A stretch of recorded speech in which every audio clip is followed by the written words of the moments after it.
But deforestation doesn't only affect the Indians. Scientists built this tower in the rainforest to measure the balance of carbon dioxide, the gas that causes global warming. Wow, that's astonishing. What they found is that the forest sometimes absorbs the gas and sometimes produces it. But burning the forest to make way for farmland releases massive amounts of greenhouse gases.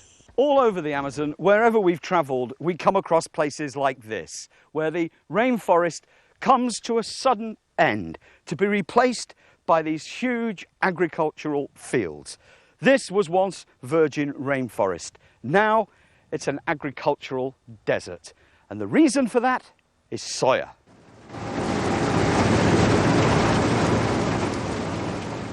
In recent years, soya has been the driving force behind deforestation, thanks to a booming world market for soya as cattle feed.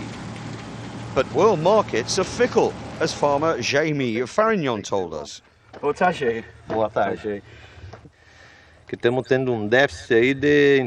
Currently, he said, he's making a loss of 20% on soya because of a fall in world prices. But it's still a crucial export industry for Brazil. That's a contradiction with huge implications for the Enewenenawe in their ancestors' lands on the soya frontier.